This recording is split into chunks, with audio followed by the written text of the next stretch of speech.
I painted this sweet little flower with Derwent Inktense Pencils, and if you'd like to know how, then stick around.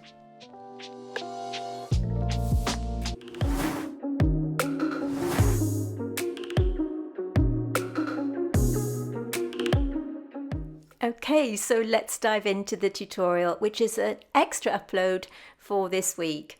So I'm using Derwent Inktense Pencils for this tutorial as opposed to watercolour. So if you want to join in, we have a free reference photograph and line drawing, and I'll tell you later on how you can join in.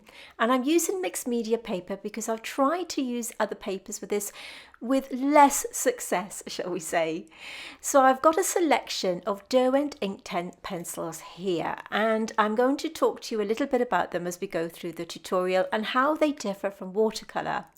So I've got quite a few colours here, but you can buy these pencils individually. You don't have to buy them in a set, and I've swatched out the colours here on the side, and I've done that for two reasons. Again, I'll talk to you about that as we work through. But first of all, let me show you how I applied the colours before we start painting the tutorial. I've drawn out some very simple shapes here.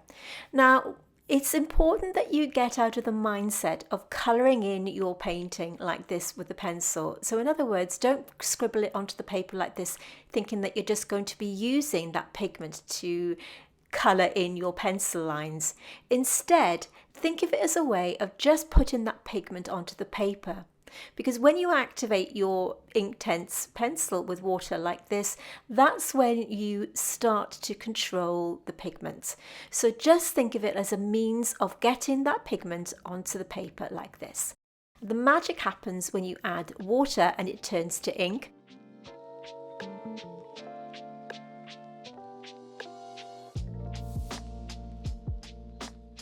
Inktense pencils by Derwent are light fast, so you will have no problem with keeping your work for a long time.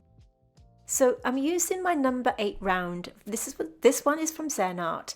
I've chosen to use this primarily for the washes today, simply because I found that it held the water quite well. This is my little swatching book that I've got all my colours swatched out in from all my different brands, so that I can cross match the colours if I need to. And you can see here I've swatched out all the different colours that I have for the Derwent Inktense colours. Now, of course, you don't need to buy all of them. You'll find that a lot of them are quite similar anyway.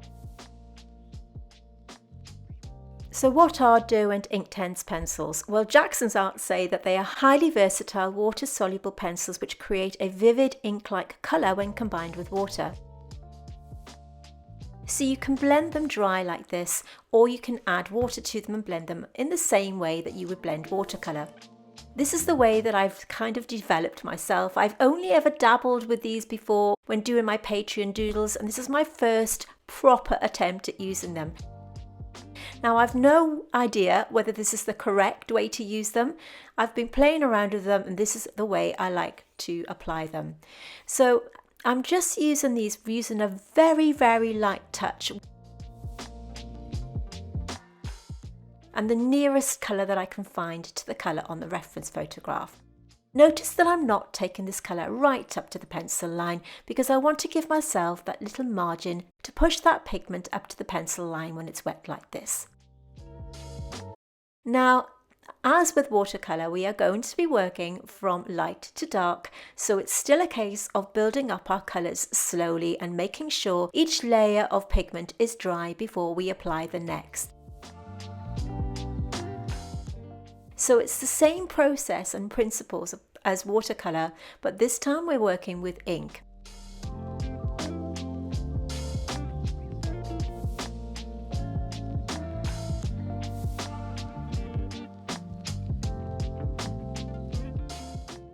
So these have a beautiful level of vibrancy when wet. I'm using them really lightly at the moment because you can see the colours in this backlit hellebore are really, really delicate to begin with.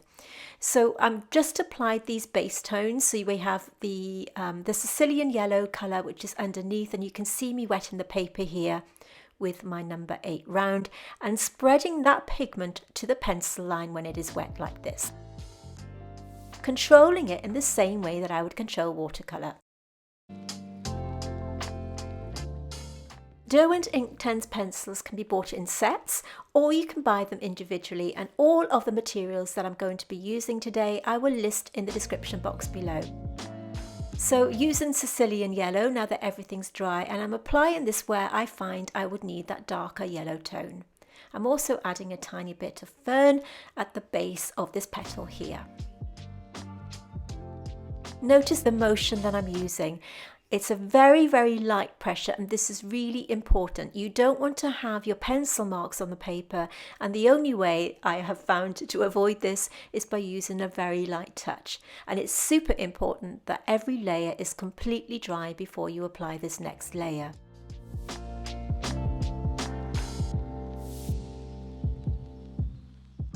So why Inktense pencils as opposed to watercolour? Well, it could be that you just need to switch up your mediums and try something different, or maybe you have difficulty managing watercolour. So these pencils would be absolutely ideal for you, because of course you can use them dry as well as wet. So if you haven't tried them before, I urge you to give these a go and see how you get on. So next up, I'm using Thistle in the same manner once everything is in place.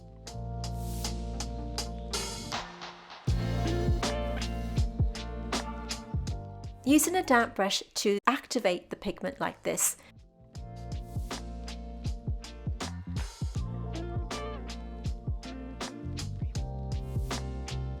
And controlling it in the same way that I would control watercolour once it is damp. So you can see it's important that you have that little bit of leeway where your pigment hits the pencil. So don't take your pigment right up to the pencil line if you can avoid it, so just so you have that leeway to push that pigment into the pencil line.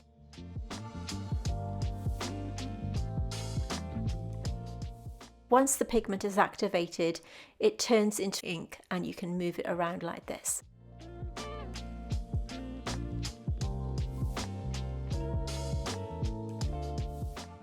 I'm still using my patting technique, so once I've cleaned the brush in water, I'm using my kitchen towel just to pat that brush dry like this to take off the excess pigment.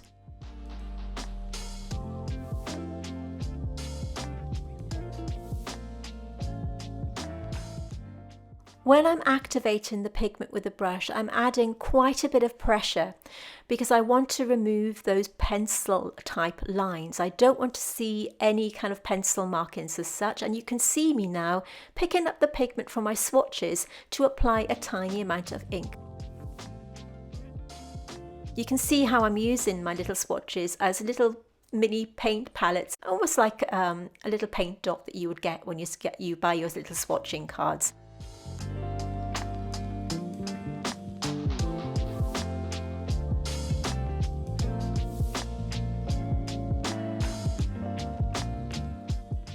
And you can see how I'm dropping them in wet. So not only can you use them completely dry and layer them up that way and use them as inks like this, but you can also drop them into wet paper like this to have that lovely blurry wet in wet effect. What I would say, if you are going to do this, if you are right-handed, don't put them to the right-hand side as I did, because I ended up with a lot of pigment on my clothing, so take care that you don't do that. So I'm adding these darker mauve colours here now to the outside edges of the hellebore, and I'm just pushing them through with my tiny little brush like that. So the brushes I'm using today are just a selection of random brushes that I have. Number 8 round from Zen Art, and you can see, and once again I love doing my plain water glazes to merge the colours together, and this works equally as well with these Inktense pencils as it would with watercolour. This is something I do a lot in my tutorials, and if you do like this hellebore painting, we have actually done a watercolour version of a similar backlit hellebore which will be launching on the 26th of April 2022, so if you'd like to do something similar with watercolour, then do keep an eye out for that. This time I'm using my tiny little 0 size round brush. This was sent from Pan Art, and it's a lovely little brush for doing fine detail. It's synthetic, and as I said, I will link everything in the description box underneath this video. One thing I ought to mention about Derwent Inktense pencils is they are vegan. If that's something that you're keen on looking into, then just to confirm that they are vegan.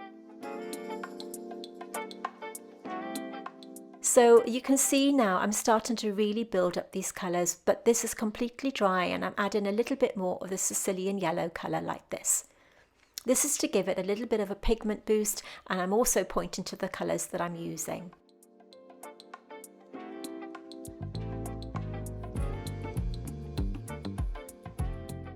So at the start of this video, I mentioned that we have a free trace down line drawing and reference photograph, and there are a couple of ways you can access these. So first of all, we will always post all of our reference photographs and line drawings on our Facebook group, so consider joining us because we are a lovely community where you can also post your finished paintings from our tutorials and have some feedback from both myself and our wonderful members. In addition to that, I will be putting the line drawing and the reference photograph right at the end of this video so that you can freeze the frame and print them off from there. So be sure to stay right until the end of this video so that you can grab a screenshot and print them out.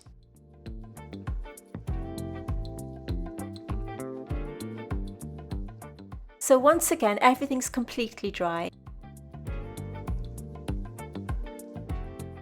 You can see how I'm building up these colours by using gentle layering techniques in a similar way to watercolour. What I did notice as I was working with these colours is that their vibrancy really took me by surprise. I wasn't expecting to have this kind of level of pigment within these pencils. Now, as I said, I haven't really used them before, but for sheer transparency, I have been using them for doing little doodles on Patreon, but I've never really used them properly. I have done no research as to whether I'm using them in the correct way. This is just the way that I've been playing around with them, and that works for me. So if you have your own different way of working with them, then please go right ahead. This is what kind of works for me and my method of painting. So I did find that the important thing was letting each layer dry completely before applying the next. Very similar, of course, that is something that I would do with watercolour painting anyway. Once I've done this, I will complete the process on all of the other petals like this, making sure that everything's totally dry. Go into my number 0 round brush here. This again, this is from Pan Art. Pan Art sent me a few brushes to try out, and I really love this little one. Again, it's synthetic. So you can see now I'm using the fern colour green here with a tiny puddle of water. I do this a lot on my watercolour paintings. I have my little puddle of water in the middle of my palette, and I'm picking up these pigments and just dropping them in wet like this. Once again, using these little swatches as little mini ink swatches, as almost like little colour dots that you get on these colour charts. But they work really well, so I suggest sort of swatching them out like this because you can see the colour that they actually are when you're painting, and also then you can use that colour to paint with, so you don't waste your swatches. Dipping my brush in the water and picking up the mauve tone and a little bit of dark purple here, I'm now starting to build up some detail with my pigment.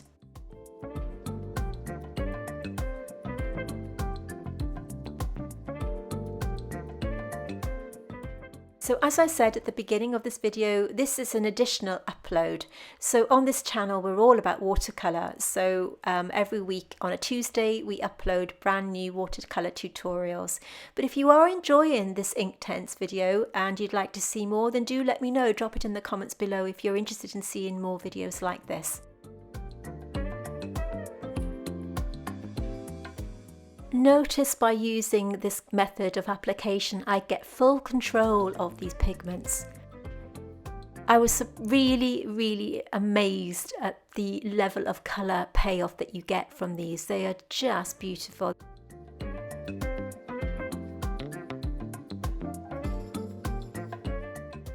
You can really get sharp outlines by using this method of application, and you see here how I'm using this dark purple tone to really enhance the outside edge of this petal here, and I'm also pulling down some veins and adding another wash of that fuchsia. Notice the subtlety of the colours and how you can build them up to create these beautiful intense colours as well as retaining the subtlety underneath.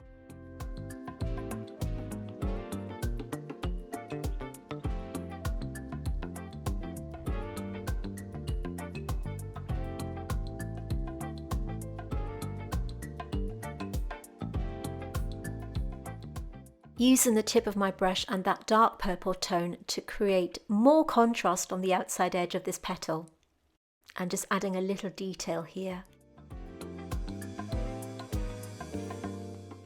We're definitely on a little bit of a hellebore binge at the moment. This is about the third one we've done, I think, but they are very, very different, each of them. So I hope you like painting hellebores.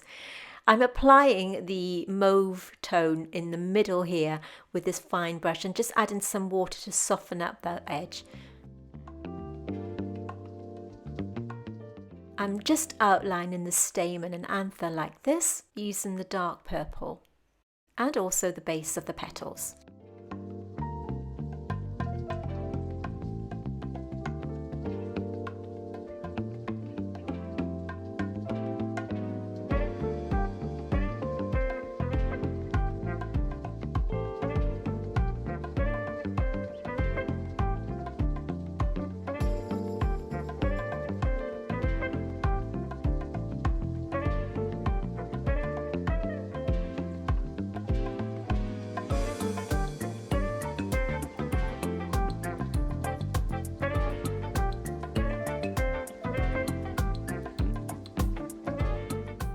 So as I said, we launch new tutorials on this channel every single Tuesday. So if you are finding value in this video, do consider subscribing and hitting that bell notification and giving it a big thumbs up. We're also over at Instagram at The Wonders of Watercolour. I just want to take a moment to tell you about our Patreon, which at the time of filming has 4 different membership levels, from mini weekly videos of doodles, vlogs and podcasts to full-length botanical painting tutorials, which are exclusive to Patreon and are of course ad-free. If this is something that interests you, I've put a link in the description below, plus it's a way for you to support my channel.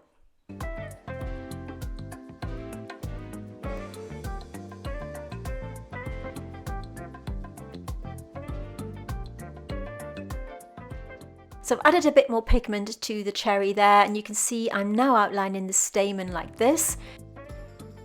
Everything's completely dry once again.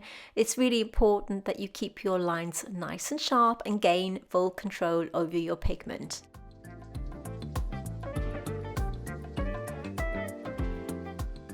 So notice how I'm adding water from my little puddle in my palette again. The reason I'm doing this is I don't want to flood the brush with water, and of course it gives me complete control over the application, getting that really sharp line where needed.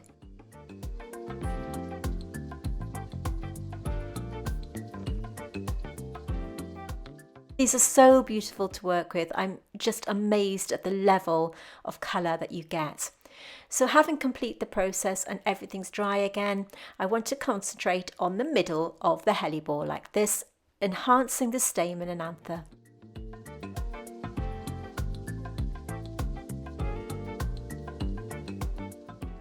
I'm just using the dark purple for this, just to enhance and give some shape and definition.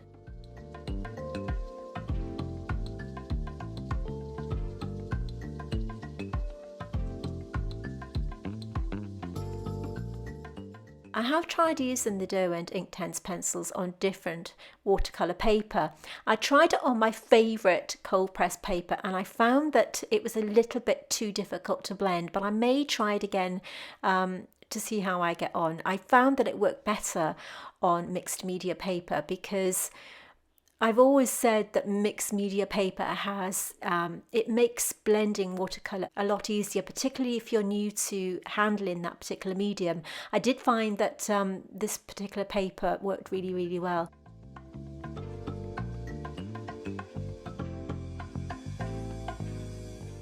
So it did make sense for me to try working with this particular medium on something that I wasn't used to handling myself, and actually it worked really, really well.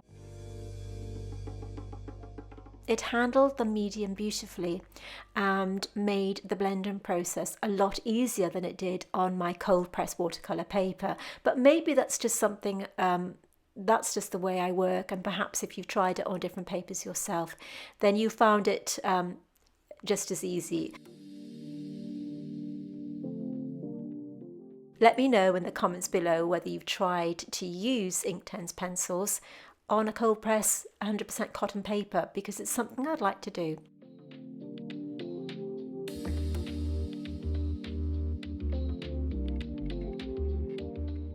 I'm just dropping in this pigment here wet on wet. So I've applied the water to the paper and I'm dropping in that ink pigment like this, giving it that softer look.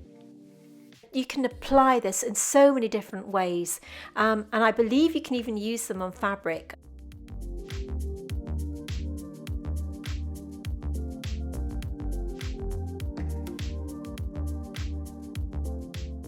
Notice how I'm doing this in small sections to gain complete control, constantly looking at my reference photograph as a guide.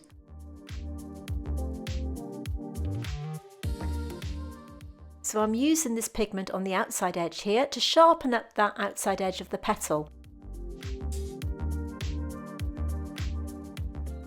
You'll notice from the photograph that there's a little overlap here. You can see the light shining through this hellebore. So I'm just adding this section here and defining the outside edge with my number 0 brush. If you have got spotted brushes that I've recommended in the past and still do, then by all means use them if you want to join in with this tutorial. They work just as well. It's just that sometimes I like to try different brushes out, and I really love these as well. So as I said, I'll link everything in the description box under this video if you want to check out the products that I'm using yourself. But remember, with these Inktense pencils, you don't have to buy the set. You can buy them individually, and I bought mine from Zen Art, and I'll put the links below.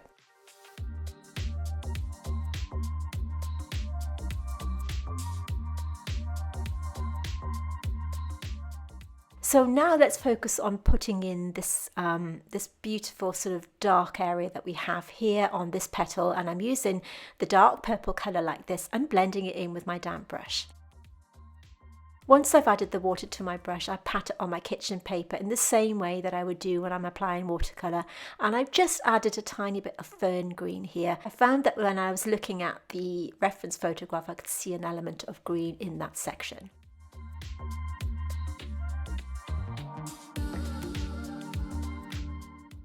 And continuing to build up my layers. As long as your layers are completely dry, you can carry on building them up, providing you use a really light touch. And again, that is key to your application.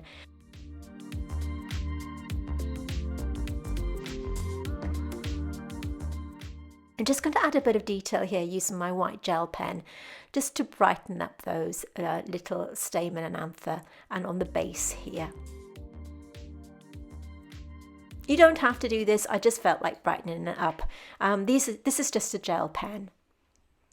So now that I've got everything in place and I'm happy with the overall colour, I can start to build up a bit more vibrancy by using the Sicilian Yellow pencil all over, and I'm going to be wetting this to activate it as usual, but I just want to put these colours in now to start building up the depth of colour that I feel I need. And just continuing the process, building up those layers slowly and carefully. Using that really light touch, which is so important for this type of application.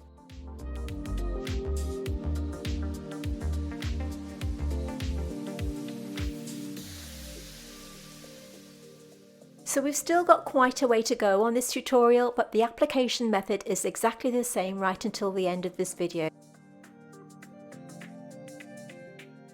I'm going to stop talking and play you some music so that you can watch the rest of this video in peace. Be sure to stay right until the end, where I'm going to put the reference photograph and line drawing up for you, and I'll also put a playlist of all our other watercolour tutorials if you'd like to click through to that. So thank you so much for watching. I really hope that you enjoyed this video. Remember, if you'd like to see more like this, drop it in the comments below. Let me have your thoughts, and I'll see you next time.